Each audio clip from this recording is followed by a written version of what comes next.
नमस्कार दोस्तों, राधे राधे, हरे कृष्णा। चीकोज रेसिपीज़ में एक बार फिर से आप सबका स्वागत है। तो आज की जो वीडियो है वो है करवा चौथ पर, क्योंकि आप लोगों के कमेंट्स आ रहे थे कि मैम करवा चौथ पर वीडियो बनाएं। करवा चौथ पे जो पूजा विधि होगी वो कैसे होगी, जो लोग पहली बार व्रत कर रहे हैं तो वो व्रत को कैसे करें, या सरगी कैसे करनी है। जो चतुर्मास कर रहे हैं उन्हें सरगी करनी भी है या सरगी नहीं करनी, पूजा विधि क्या होगी, जो चंद्रमा को जल है वो कैसे देना है। तो ये जो आज की वीडियो है उसी पर है। तो जी ये तो आपको पता ही है, जो करवा चौथ है वो कार्तिक के महीने में आता है। तो इस बार जो करवा चौथ है वो 24 अक्टूबर संडे को आ रहा है। तो जो व्रत करेंगे वो संडे को ही करेंगे। तो जो करवा चौथ के दिन है महिलाएं 16 श्रृंगार करती हैं। इस दिन कहते हैं कि बिछुए भी ज़रूर पहनने चाहिए। मैं बिछुए नहीं पहनती हूँ क्योंकि मुझे थोड़ा वो चुभते हैं। पायल ज़रूर पहनती हैं, बिछुए पहनती हैं, सिंदूर लगाती हैं माथे में और बिंदिया भी लगाती हैं, यानी कि पूरा 16 श्रृंगार किया जाता है। लेकिन हमारे ज़रूरी है कि आपको हर साल करवा चौथ पे चूड़ियाँ लेनी ज़रूरी होती है। बाकी कुछ लोगों के जैसे कपड़े भी नए होते हैं, हमारे ऐसी परंपरा नहीं है कि हम हर साल करवा चौथ पर साड़ी नहीं लें। हाँ, लेकिन ये ज़रूर होता है कि जो भी साड़ी पहने वो काली या नीली ना हो, उसके अलावा कोई भी रंग हो, लाल, पीला, हरा, ये सब रंग पहन सकते हैं। तो काला और नीला रंग ना पहने करवा चौथ के दिन। अच्छे से श्रृंगार करें।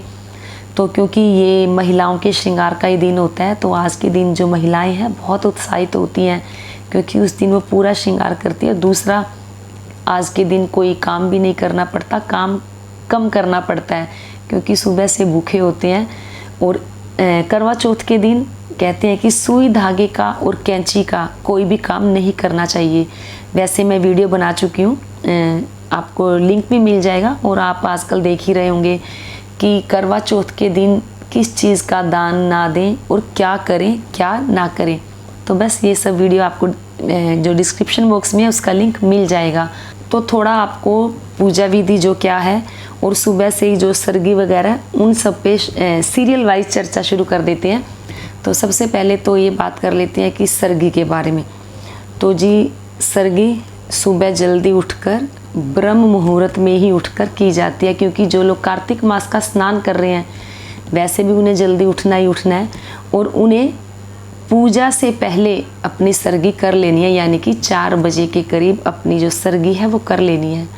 जो लोग चतुर्मास के व्रत कर रहे हैं उन्हें सरगी नहीं करनी है, क्योंकि अगर वो सुबह जल्दी उठकर सरगी कर लेंगे तो उनका जो चतुर्मास का व्रत है वो खंडित हो जाएगा। तो चतुर्मास वाले सरगी ना करें। तो बाकी कुछ लोग यही बोलते हैं कि मैम सरगी में जो खाया जाता है, कई बार जैसे हमारे सास नहीं है या तो सरगी कौन दे, हमें कैसे खाएं।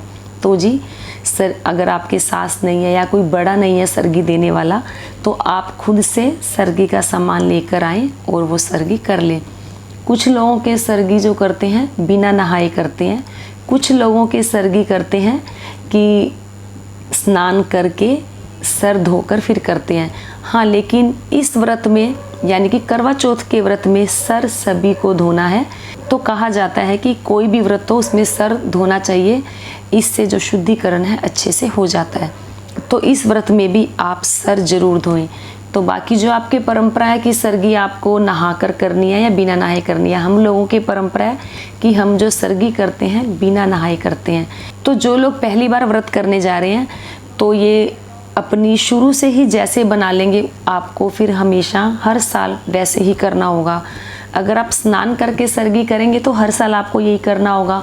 अगर आप बिना नहाए सरगी करेंगे तो आपको हर साल ऐसे ही करना होगा। तो जो पहली बार व्रत शुरू कर रहे हैं वो अपने हिसाब से शुरू कर लें। तो सरगी करने के बाद कहते हैं कि एक बार बिस्तर पर ज़रूर लेटना चाहिए। तो सरगी करने के बाद एक बार बिस्तर पर हल्का सा ज़रूर लेटें। उसके बाद आप स्नान करके जो आपकी पूजा विधि है कार्तिक मास की वो कर लें। तो जिन लोगों ने पूरे महीने एक टाइम व्रत करना है तो वो भी सरगी नहीं करेंगे, क्योंकि फिर एक दिन में 2 बार भोजन हो जाएगा। तो सरगी वही लोग करेंगे जिन्होंने व्रत उपवास पूरे कार्तिक के महीने नहीं किए हैं। तो जी जो कार्तिक के महीने एक टाइम खाना खा रहे हैं, सरगी उन्हें भी नहीं करनी है। तो सुबह उठकर आप सरगी में कुछ फल ले लें, दूध चाय ले लें, दूध ले लें। ये सब आप ले सकते हैं। जो चतुर्मास व्रत कर रहे हैं वो भी ये ले सकते हैं, यानी कि फल और दूध या दूध चाय जो आप पीना चाहते हैं वो ले सकते हैं। तो मैं भी अब मुझे तीसरा साल हो गया चतुर्मास करते हुए, तो मैं भी जो सर्गी है नहीं करती हूँ, अन्न का सेवन नहीं करती हूँ। जो मैं सुबह जल्दी उठकर सर्गी करती हूँ, मैं दूध और फल ले लेती हूँ, लेकिन फल नहीं खाए जाते इतनी जल्दी, तो मैं हल्की सी दूध चाय बनाकर पी लेती हूँ। तो आप भी यही करेंगे जिन्होंने व्रत किए हैं। फिर बात कर लेते हैं कि व्रत कौन कौन कर सकता है। तो जी व्रत जो राजस्थान में है वो वहाँ लड़कियाँ भी व्रत करती है। तो शादी से पहले मैं भी व्रत करती थी करवा चौथ का, जबकि हमारा राजस्थान में नहीं हूँ, मैं बेसिकली पंजाब में ही हूँ, लेकिन हमारे जो रीति रिवाज हैं वो राजस्थान के हिसाब से होते हैं। तो शादी से पहले करवा चौथ का व्रत मैं भी करती थी। तो अगर कोई लड़की करना चाहती है तो वो व्रत कर सकती है, ऐसा नहीं है कि वो व्रत नहीं करेगी, तो वो व्रत खुशी खुशी कर सकती है। और तो आजकल जो जेंट्स हैं वो भी व्रत करते हैं करवा चौथ का। रात को पति पत्नी दोनों चंद्रमा को जल देने के बाद अपना जो व्रत है वो खोलते हैं। तो ये भी मैंने बता दिया कि व्रत कौन कौन कर सकते हैं। तो अब बात कर लेते हैं पूजा विधि की। तो करवा चौथ के दिन भगवान शंकर, माता पार्वती, कार्तिकेय, इनकी पूजा की जाती है। तो जो गणेश जी हैं उनकी पूजा तो सर्वप्रथम पूजनीय तो वो हैं ही हैं। यूँ लगा लो कि करवा चौथ के दिन पूरे शिव परिवार की पूजा अर्चना की जाती है, साथ में भगवान श्री कृष्ण को भी पास में बिठाकर पूजा अर्चना जरूर करें। तो जो ये व्रत है निर्जला रखा जाता है। कुछ लोग कथा सुन लेते हैं दोपहर के 12 बजे, उसके बाद पूरा दिन चाय पानी ले लेते हैं। क्योंकि मैं जो व्रत करती थी शादी से पहले, पूरा दिन कथा सुनने, जैसे 12 बजे कथा सुन ली, उसके बाद पूरा दिन दूध चाय ले लेते थे, फिर दिन ढलने के बाद कुछ नहीं लिया जाता था। कुछ लोगों के बिल्कुल निर्जला रखा जाता है कि रात को चंद्रमा को जल देकर ही जो पानी है पीते हैं।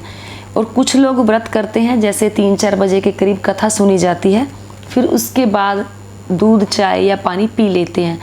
तो ये व्रत आप अपने घर की परंपरा के हिसाब से करें, या जो लोग पहली बार व्रत करने जा रहे हैं तो वो अपने हिसाब से व्रत को शुरू करें।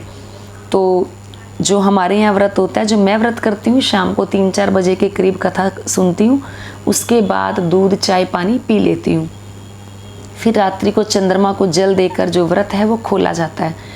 तो इस दिन जो पूजा विधि होगी, पूजा विधि यही है कि माता पार्वती, भगवान शंकर, भगवान श्री कृष्ण की पूजा अर्चना करेंगे। जब कथा सुनेंगे एक चौकी लगाएं, इसमें करवा भी लिया जाता है। करवा मिट्टी का ही लिया जाता है और करवे के अंदर कहते हैं कि छेद होना चाहिए। जब होली अष्टमी पर करवे रखते हैं उसमें छेद नहीं होते हैं, लेकिन करवा चौथ के दिन जो कलश रखा जाता है, यानी कि जो करवा लिया जाता है, उसके अंदर छेद होना चाहिए, उसमें पानी भरा जाता है। कुछ लोग करवे के अंदर गेहूँ भरते हैं, कुछ लोग चावल भरते हैं, ये आपकी अपनी परंपरा है, आप उसके अंदर क्या भरते हैं। और साथ में ही पूजा के साथ 1 लोटा जल रखा जाता है, कुछ फल रखे जाते हैं, दक्षिणा रखी जाती हैं। कुछ लोग सुहाग का सामान भी रखते हैं, जैसे साड़ी हो गई और पूरा श्रृंगार का सामान हो गया। फिर वहाँ पर करवा चौथ की जो कथा है वो सुनते हैं। तो माता पार्वती को श्रृंगार का सामान भी जो हमने थाली में लिया होता है, श्रृंगार का सामान और जो साड़ी वगैरह है, वो पहले जो माता पार्वती है उसको अर्पित किया जाता है। उनके रोली से टीका लगाया जाता है और कथा सुनी जाती है। और कथा गणपति जी की भी जरूर सुननी है। करवा चौथ की कथा सुनेंगे, उसके बाद सुनेंगे गणपति जी की कथा। तो जो आपने 2 जगह जल लिया होता है, एक तो करवे में जल लिया होता है और एक आपने अलग कलश में जल लिया होता है। तो जो एक अलग कलश में जल होता है, उस कलश से आपको दिन में ही भगवान सूर्य को जल अर्पित करना होता है। और जो कलश में जल होता है, उस जल को रात्रि को जब चंद्रमा को जल देंगे उससे देना होता है। तो जिन लोगों ने उस मिट्टी के कलश में चावल या गेहूं रखी होती है, वो अलग से 1 लोटा पानी का और लेंगे और रात्रि को चंद्रमा को जल देंगे। तो ये है पूजा विधि। और जो सुहाग का सामान आपने रखा होगा, जो साड़ी रखी है, कुछ लोग साड़ी भी रखते हैं, कुछ लोग श्रृंगार का सामान खाली रखते हैं, तो वो आपकी इच्छा है। तो वो सारा श्रृंगार का सामान आप अपने घर में सास को दें, या अपने घर में आपकी जिठानी है या किसी मंदिर में दे दें, या आप किसी भी ज़रूरतमंद को जो सुहागिन हो उनको ये पूजा का सामान दे दें। ध्यान रहे उसके अंदर दक्षिणा जरूर होनी चाहिए। तो ये तो हो गई दोपहर की पूजा विधि। फिर बात कर लेते हैं कि इस दिन खाना क्या बनाया जाता है। तो कुछ लोगों के जैसे साबुत उड़द चावल वगैरह बनाए जाते हैं। तो फिर मैंने ये बोला था कि कार्तिक के मास में चावल का और दाल का सेवन नहीं करना चाहिए, लेकिन करवा चौथ के दिन जिनके परंपरा है कि दाल चावल बनेंगे तो वो प्रसाद के रूप में आप खा सकते हैं। और जिन लोगों के दाल चावल नहीं बनते उनके पक्का खाना बनता है, जैसे पूरी बन गई, आलू की सब्ज़ी है, सीताफल की सब्ज़ी है, या पनीर की सब्ज़ी, मटर की सब्ज़ी, जो भी सब्ज़ी बनेगी पक्का खाना बनेगा। पहले एक थाली आप निकालें, मंदिर में देकर आएँ, या आपके घर का कोई बड़ा है उन्हें दें, या किसी ज़रूरतमंद को वो एक थाली भोजन दे दें। तो फिर रात्रि को चंद्रमा को जल दिया जाएगा। तो चंद्रमा को जब भी जल दिया जाता है तो कहते हैं कि चांदी की कोई चीज़ अपने हाथ में ज़रूर होनी चाहिए। तो चांदी की अंगूठी हो, चांदी का छल्ला हो, या चांदी की छोटी सी कोई कटोरी वो हाथ में लेकर चंद्रमा को जल दें। कुछ लोगों के छलनी में से चंद्रमा के दर्शन किए जाते हैं, लेकिन हमारे परंपरा है कि हम जलेबी में से चंद्रमा का दर्शन करते हैं। तो मैं कोशिश करूँगी कि करवा चौथ पर आप लोगों को व्लॉग मिले ही मिले। तो ये थी करवा चौथ की विधि। करवा चौथ जो लोग नए सिरे से शुरू करना चाहते हैं वो किस तरीके से करेंगे। तो बस ये है कि इसके अंदर मिट्टी का करवा जो है वो ज़रूर लिया जाएगा। अगर आपके पास शिव परिवार की फ़ोटो नहीं है तो कोई बात नहीं, खाली गणपति जी सुपारी के बनाएं। आपके पास पीतल के हैं, चांदी के हैं, उनको विराजमान कर लें, या करवा माता की जो एक फ़ोटो आती है वो लेकर आएँ, उन्हें सामने बिठा लें, उसको फ़ोटो को सामने लगा लें, फिर उसके बाद आप पूजा करें। तो बस यही है सिंपल सी साधारण सी पूजा जो मैंने आप लोगों को बताई। उम्मीद करती हूँ ज़रूर पसंद आई होगी। तो लाइक करें, शेयर करें, चैनल को सब्सक्राइब करना बिल्कुल ना भूलें। हमेशा की तरह अपने सुझाव देते रहें। आज के लिए इतना ही, फिर मिलते हैं। धन्यवाद। हरे कृष्ण।